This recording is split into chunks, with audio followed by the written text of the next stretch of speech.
Hello student, welcome to our channel. Hope आप सभी स्वस्थ होंगे, खुश होंगे। तो आज हम इस वीडियो में बात करेंगे curricular need of children with hearing impairment. जो बच्चे जो है CWHI वाले बच्चे हैं, जिनके पास हियरिंग की क्षमता जो है वो कम है या नहीं है, उन बच्चों के लिए किस प्रकार से जो है वो करिकुलम होना चाहिए या क्या क्या चीज़ें उसके लिए ज़रूरी है, उसमें हम देखेंगे। क्योंकि जो हमारे CWHI वाले बच्चे होते हैं, उनके पास इंटेलेक्चुअली वो बिल्कुल सही होते हैं, स्वस्थ होते हैं। उनको सिर्फ करिकुलर में सभी चीज़ें जो है हम सामान्य बच्चों की तरह ही लेकर चलते हैं। बस उनके लिए हमें भाषा को की वो जो कंटेंट है, हमें उनको साइन लैंग्वेज में अगर हम प्रोवाइड करें तो वो बच्चे बहुत अच्छा परफॉर्म करते हैं और बहुत अच्छे तरीके से समझते हैं। सो वही चीज़ें हैं कि हमारे जो CWHI वाले बच्चे हैं, उनको किस प्रकार से करिकुलम की आवश्यकता है। सो सबसे पहले इंट्रोडक्शन, कि आपको पता है कि जो शिक्षा है वही मनुष्य को पूर्ण बनाती है।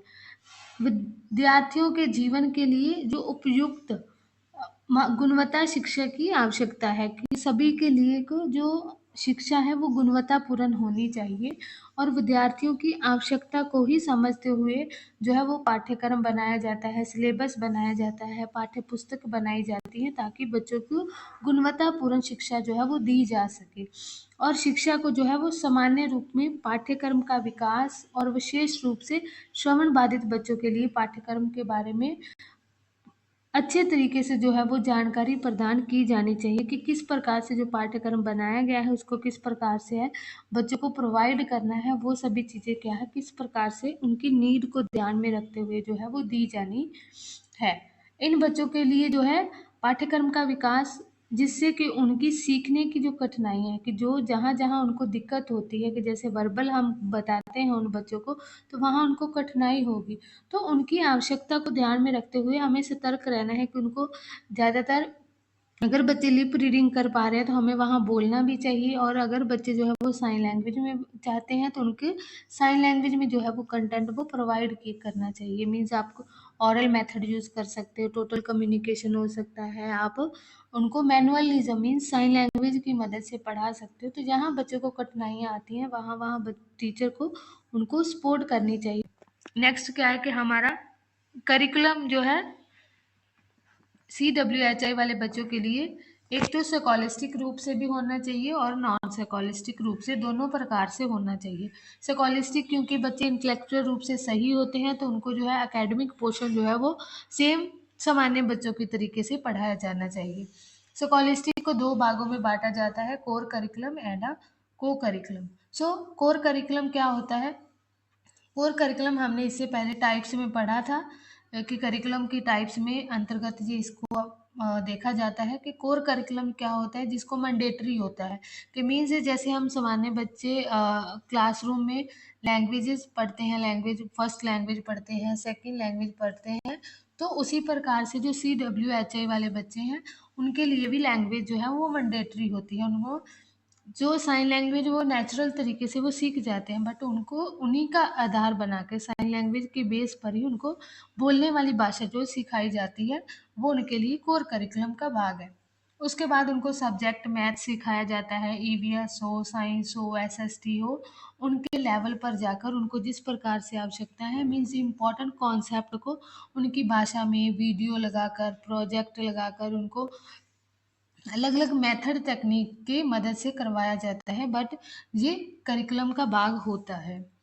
उनको ICT की मदद से जो इंफॉर्मेशन कम्युनिकेशन टेक्नोलॉजी है, उनका प्रयोग जो है वो बहुत ज़्यादा किया जाता है। सो उनके लिए भी आर्ट एंड क्राफ्ट होता है, वर्क एक्सपीरियंस, कि उनको कहीं ना कहीं वर्क एक्सपीरियंसेस भी साथ साथ में दिया जाता है, जो वोकेशनल ट्रेनिंग के साथ साथ कहीं से कहीं बच्चे को कहीं वर्क प्लेस में हो सकता है, कहीं वर्कशॉप में हो सकता है, छोटे मोटे कामों में उन बच्चों को वर्क एक्सपीरियंस, क्लासरूम में कहीं ना कोई वर्क एक्सपीरियंसेस दिया जाता है।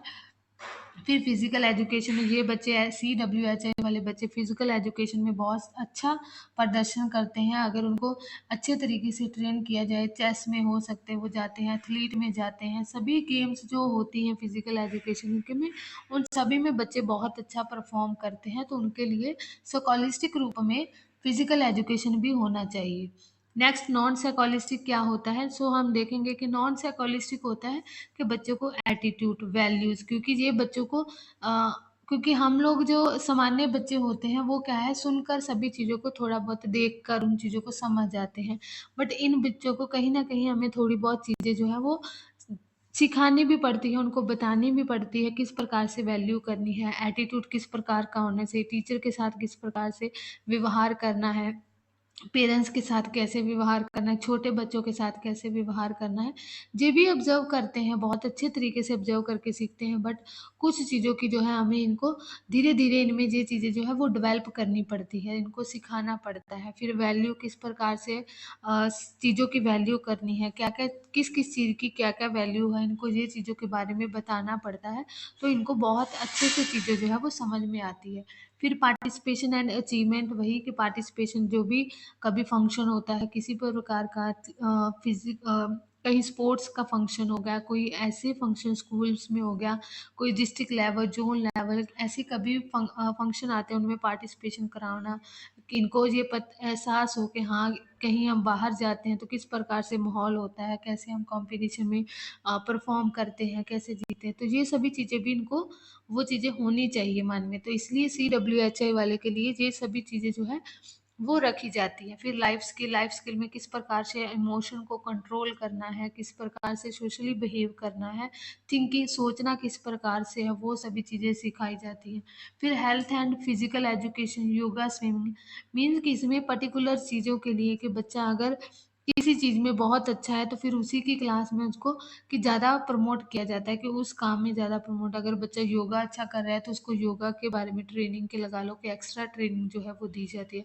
अगर बच्चा स्विमिंग में अच्छा है तो फिर उसको स्विमिंग की ट्रेनिंग दी जाती है। मीन्स किसी पर्टिकुलर एक चीज़ को लेकर जब उनको ट्रेन किया जाता है तो वो चीज़ें भी जो है उन बच्चों के लिए, क्योंकि हम सभी मान लें कि CWHI वाले बच्चे सभी जो अकेडमिक लेवल में अच्छे हैं, तो ऐसा हमारे सामान्य में भी नहीं होता। सामान्य बच्चों में भी कुछ बच्चे जो है एकेडमिक लेवल में ठीक होते हैं, बट वो अदर जो चीज़ें होती हैं, फिजिकल एजुकेशन लगा लो, उनको एक्स्ट्रा करिकुलर एक्टिविटी जो है उसमें ज़्यादा इंटरेस्ट आता है, तो उनके लिए वो चीज़ें जो है वो ज़्यादा उनको दी जाती है, कि क्योंकि बच्चा अगर इसमें नहीं कर रहा है तो इसमें अच्छा कर रहा है तो इसको इस चीज़ में प्रमोट किया जाए, क्योंकि बच्चों को क्या करना है, हमें एक अच्छे लेवल पर पहुंचाना है। तो हमें वही चीज़ें कि आजकल जो हमारा सिस्टम जो है एजुकेशन का वो भी चाइल्ड सेंटर्ड है, तो चाइल्ड सेंटर्ड की मीन्स बच्चों के इंटरेस्ट के अकॉर्डिंग चीज़ों को करवाया जाए तो बच्चा उसमें ज़्यादा बेटर परफॉर्म करता है।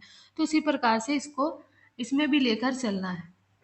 सो साइकोलिस्टिक, जैसे मैंने आपको बता ही दिया कि शैक्षणिक क्षेत्र में शिक्षार्थी के ज्ञान समझ किस प्रकार से वो प्रयोग करता है उसको ध्यान में रखना है। फिर ये कि किसी विषय के तथ्यों, अवधारणाओं, सिद्धांतों आदि के ज्ञान और समझ, जैसे कि शैक्षणिक क्षेत्र का मूल्यांकन करना है, कि उनको ये भी शैक्षणिक हमने दिया है, बच्चों को पढ़ाया है, तो उनको ये भी चेक करना है कि क्या वो तथ्यों को कितना याद रख पाता है, कितना उस चीज़ को रिटेन कर पाता है। फिर उनके अपनी जो ज्ञान उसने लिया है उसको समझ के आधार पे किस प्रकार से वो प्रयोग करता है उसको मूल्यांकन करना है। फिर उसमें जो अधिगम, मान लो कि शिक्षण क्षेत्र में टीचर पढ़ा रहे हैं तो अगर समझ में नहीं आ रहा है तो फिर शिक्षण क्या करेगा, शिक्षक क्या करेगा, अपनी शिक्षण विधि या प्रक्रिया में सुधार करेगा, कि उसकी मेथड टेक्निक जो है उनको चेंज करके बच्चों को वो अकेडमिकली जो चीज़ें दी जानी चाहिए उनको देंगे। सो नेक्स्ट क्या है कि शैक्षणिक जो है वो रचनात्मक होना चाहिए, जो मूल्यांकन किया जाता है उनमें फ्लेक्सिबिलिटी होनी चाहिए और फॉर्मेटिव होना चाहिए, कि रेगुलर बच्चों को ये नहीं है कि हमने उसको पूरा 6 महीने तक पढ़ाया और लास्ट में एग्ज़ाम लेंगे या साल में लास्ट में एग्ज़ाम लेंगे, तो ऐसा नहीं होना चाहिए। सो उनको शिक्षक को क्या करना चाहिए, उसको जब लेक्सन लेसन पढ़ाने के बाद साथ साथ में ही उनका टेस्ट या एवेल्युएशन करते रहना चाहिए, ताकि बच्चों को इम्प्रूवमेंट जो है वो ज़्यादा से ज़्यादा पॉसिबल हो सके, क्योंकि हमारा जो ये फॉर्मेटिव असेसमेंट यही कहता है कि बच्चों की इम्प्रूवमेंट पर ज़्यादा फोकस करना है, ना कि रिजल्ट पर। सो नेक्स्ट क्या है हमारा स्कोलिस्टिक एरिया। सो स्कोलिस्टिक एरिया में जैसे हम लैंग्वेज बच्चों को पढ़ाते हैं तो लैंग्वेज में कौन सी स्किल्स जो है वो उनकी डेवलप होगी, उनकी रिसेप्टिव स्किल के उस चीज़ों को रिसेप्ट किस प्रकार से करना है, क्योंकि हम लोग सुनकर करते हैं, फिर उनको देख कर किस प्रकार से चीज़ों को लेना है, वो उनकी रिसेप्टिव स्किल। फिर ऑरल स्किल्स भी, साइन लैंग्वेज स्किल, फिर उन चीज़ों को एक्सप्रेसिव स्किल, किस प्रकार से एक्सप्रेस करना है, रिटन स्किल हो सकता है, उसको कॉम्प्रीहेंशन स्किल्स जो है वो बच्चों की डेवलप होती है। फिर असेसमेंट के मोड किस प्रकार से होने चाहिए, शिक्षक जो है वो जब असेसमेंट CWHI वाले बच्चों की लैंग्वेज पर करे तो उनके लिए अलग अलग जो असेसमेंट मेथड है वो यूज़ कर सकता है। बच्चों के साथ डायलॉग्स में ले सकता है, उनकी कन्वर्सेशन कर सकता है, क्विज कर सकते हैं, ऐसे ले सकते हैं, असाइनमेंट ले सकते हैं, क्वेश्चन पेपर से ले सकते हैं, मीन्स अलग अलग मेथड की मल्टीपल चॉइस, मल्टीपल चीज़ें के अनुसार जो है फॉर्मेटिव असेसमेंट ये कहता है कि मल्टीपल तरीके से उनका असेसमेंट किया जाना चाहिए। फिर मल्टीपल असेसमेंट के तरीके से उनको किया जा सकता है, क्योंकि फॉर्मेटिव असेसमेंट एक पेपर पेंसिल टेस्ट नहीं है, उसमें अलग अलग चीज़ों को ध्यान में रखा जाता है। जो हमारा समेटिव टेस्ट टेस्ट होता है, जहाँ समेटिव असेसमेंट होता है, वो हमारा पेपर पेंसिल टेस्ट के अनुसार ही जो रिजल्ट पर फोकस करता है। सो नेक्स्ट क्या है, role of teacher. So scholastic जो एरिया होता है, जो लैंग्वेज टीचर पढ़ा रहा है उनका सभी में जब टीचर पढ़ाते, चाहे वो SST हो, मैथ हो, तो उन सभी में शिक्षक का रोल एज अ कि बच्चे को डायग्नोस किया जाता है, उनको रेमेडियल किसी प्रकार से कि मीन्स बच्चे की कहाँ दिक्कत आ रही है, उसकी प्रॉब्लम को देखा जाता है। फिर उनके आधार पर बच्चे को रेमेडियल उपचारात्मक शिक्षा दी जाती है। फिर बच्चे का पोर्टफोलियो, जो पोर्टफोलियो होता है एकेडमिक रिकॉर्ड होता है कि बच्चा किस प्रकार से इम्प्रूवमेंट कर रहा है। फिर आइडेंटिफिकेशन असेसमेंट किया जाता है। फिर चेकलिस्ट जो है वो उसको मेंटेन किया जाता है कि किस प्रकार से उसकी चेकलिस्ट जो है वो बनेगी, उसको मेंटेन किया जाता है। नेक्स्ट क्या है, स्कॉलिस्टिक एरिया के आगे मैथ को किस प्रकार से लेंगे। मैथ में बच्चों की analysis skill, problem solving skill, critical thinking, decision making हो गया, एंड ICT का यूज, ये सभी चीज़ें बच्चा क्या है मैथ के दौरान सीखेगा, उनमें ये चीज़ें डेवलप होगी। मोड ऑफ असेसमेंट क्या होगा, उसको असाइनमेंट दे असेसमेंट क्या होगा, बच्चे को असाइनमेंट दिया जा सकता है, ग्रुप डिस्कशन दे सकते हैं, प्रोजेक्ट दे सकते हैं, लैब एक्टिविटी हो गया, रिटर्न टेस्ट हो गया। तो इस प्रकार से बच्चों को असेस किया जाता है। जहाँ टीचर का रोल फैसिलिटेटर हो गया, पीयर असेसमेंट हो गया, डायग्नोस्टिक हो गया, रेमेडियल हो गया, portfolio, academic record, identify the student need additional practice की। टीचर का ये भी रोल है कि बच्चे को कहाँ एडिशनल नीड की ज़रूरत है, उसको आइडेंटिफाई करना एंड चेकलिस्ट मेंटेन करना। नेक्स्ट क्या है, अगर हम सोशल साइंस करवा रहे हैं तो वहाँ बच्चे की कौन सी स्किल, मान लो कहीं विजिट पर लेकर जाते हैं, बच्चों की ऑब्जर्वेशन इन्वेस्टिगेशन बढ़ती है कि जहाँ क्या क्या चीज़ें हैं। ठीक है, एक्सप्लोरेशन, बच्चा उसको एलेबोरेट कर पाता है। फिर डिडक्टिव एनालिटिकल थिंकिंग बढ़ती है कि बच्चा अपनी रियल लाइफ के साथ जो है वो केयर कोरिलेट कर पाता है, फिर एनालिसिस कर पाता है, फिर जो टेक्नोलॉजी का यूज़ कर पाता है, फिर अंडरस्टैंडिंग उसकी कॉन्सेप्ट में जो है वो अंडरस्टैंडिंग जो है वो बढ़ती है। नेक्स्ट क्या है, mode of assessment. So mode of assessment क्या क्या है, यही प्रोजेक्ट हो गया, मॉडल चार्ट हो गया, ग्रुप वर्क हो गया, रिसर्च हो गया, वर्कशीट दे सकते हैं, सेमिनार, ग्रुप डिस्कशन, सर्वे, असाइनमेंट। तो इस प्रकार से बच्चों की जो सोशल स्टडी या सोशल साइंस जो होता है हम इसको देख सकते हैं। नेक्स्ट इसमें रोल ऑफ टीचर, वही टीचर का रोल जो है डायग्नोस करना है, पोर्टफोलियो बनाना है, असेस करना है कि कहाँ बच्चे को ज़रूरत है, ऑब्जर्वेशन शेड्यूल बनाना है, एनेक्डोटल रिकॉर्ड बनाना है, and facilitate peer assessment and self assessment को ज़्यादा महत्व देना है कि बच्चे अपने आप को खुद असेस करें कि हमने कहाँ गलती की है, कहाँ नहीं की है। फिर क्लासरूम के दौरान के बच्चे एक दूसरे को चेक करें कि किस प्रकार से तुमने सही किया था, तुमने यहाँ गलती की थी। तो वो क्या पीयर असेसमेंट क्लासरूम के दौरान जो की जाती है। नेक्स्ट क्या है, को साइकोलिस्टिक में वही कि विद्यार्थियों के जीवन के कौशल, दृष्टिकोण, रुचियां, मूल्यों और शारीरिक स्वास्थ्य संबंधी जो वास्तविक व्यवहार को सह शैक्षणिक डोमेन में अर्जित किए जाने वाले कौशल के रूप में वर्णित किया जाता है कि मीन्स इसमें जो हमारे लाइफ स्किल्स हो गया, एटीट्यूड्स हो गया, इंटरेस्ट, वैल्यू, तो इन सभी को क्या किया जाता है, को स्कॉलिस्टिक के अंतर्गत रखा जाता है। 86 वाली है वो क्या कहती है, उसके बाद में जो मॉडिफाई किया गया था एंड 1992 1992 में जो संशोधन की गई थी, उसमें ये उल्लेखित किया गया है कि मूल्यांकन की योजना में शैक्षणिक विषयों और गैर शैक्षणिक क्षेत्रों में सभी शिक्षण अनुभवों को शामिल किया जाना चाहिए। 92 में, जिसको PO भी बोला जाता है, प्रोग्राम ऑफ एक्शन, उसमें कहा गया था कि अवेलुएशन जो है वो बच्चों का स्कॉलिस्टिक और नॉन स्कॉलिस्टिक दोनों तरीके से होना चाहिए। जो शिक्षार्थी क्या करते हैं, शैक्षणिक गतिविधियों के माध्यम से ही विषयों का ज्ञान प्राप्त करते हैं और सह शैक्षणिक गतिविधियों के माध्यम से उन्हें समाज का ज्ञान प्राप्त होता है। मीन्स कि जो बच्चे को साइकोलिस्टिक सिखाया जाता है उसको अकेडमिक लेवल की नॉलेज मिलती है, बट जो हम को साइकोलिस्टिक सिखाते हैं उनको बच्चे को क्या मिलती है, समाज के रूप में किस प्रकार से विचरना है, उसको समाज की जो है वो नॉलेज जो है वो मिलती है। नेक्स्ट क्या है हमारा, सो कॉस कॉलिस्टिक में क्या क्या चीज़ें आती हैं। सो कॉस कॉलिस्टिक जो बच्चे का देखा जाता है उसमें सभी चीज़ें, जैसे एटीट्यूड वैल्यू मैंने दिखाया कि किस प्रकार से वो टीचर के साथ बिहेव करता है, स्टूडेंट के साथ किस प्रकार से, अपनी क्लासरूम में, पीयर ग्रुप में, बड़ों के साथ, छोटों के साथ उनको ये चीज़ें भी सिखाई जाती है। फिर स्कूल प्रॉपर्टी मीन्स कि एटीट्यूड उसका स्कूल वैल्यू जो है, क्या प्रॉपर्टी जो स्कूल की डेस्क है, बेंच है, चेयर है, उसको क्या तोड़ता फोड़ता तो नहीं है, वो चीज़ें सिखाना कि उसको कैसे रखना है, संभाल कैसे करनी है, वो चीज़ें जो है वो सिखाई जाती है। फिर स्कूल में प्रोग्राम होते हैं, बच्चे को पार्टिसिपेशन करवाना, किस प्रकार से उसको मैनेजमेंट के लिए देना कि तुमने ये काम करना है, तुम्हारा ये काम है, तो बच्चे को एक अपने एटीट्यूड वैल्यू के बारे में पता चलता है। फिर इन्वायरमेंट, किस प्रकार से इन्वायरमेंट के साथ वो रहता है, किस प्रकार से उस चीज़ को अडेप्ट करता है, वो चीज़ें जो है वो एटीट्यूड एंड वैल्यू में सिखाई जाती है।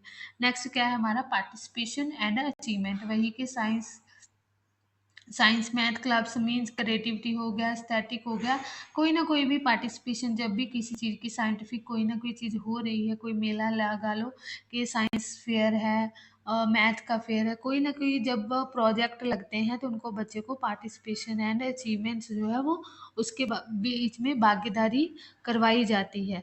उसके बच्चे की जो है वो और ज़्यादा सोचने की क्रिएटिविटी जो है बच्चों की डेवलप होती है।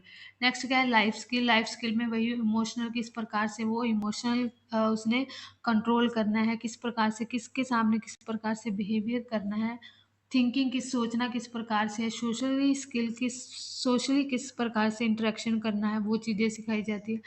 हेल्थ एंड फिजिकल एजुकेशन, वही स्विमिंग हो गया, first aid, NCC, NSS and yoga, ये सभी चीज़ें बच्चों को क्या है, को स्कॉलिस्टिक के अंतर्गत सिखाई जाती हैं, ताकि बच्चे को अपनी स्कॉलिस्टिक वही के समाज का ज्ञान भी उनको दिया जाता है, ना कि क्योंकि उन्होंने समाज के साथ भी विचरना होता है, सिर्फ ओनली एकेडमिक पर या स्कूल लेवल पर ही उनको विषयों की जानकारी ही नहीं, उनको समाज के साथ रियल लाइफ सिचुएशन के साथ भी किस प्रकार से विचरना है, उनको वो भी सभी चीज़ें क्या है सिखाई जाती है। तो ये सभी क्या है, CWHI वाले बच्चों के लिए करिकुलर में ये चीज़ों की आवश्यकता है। सो ये आज का हमारा टॉपिक था। Thank you so much, hope आपको ये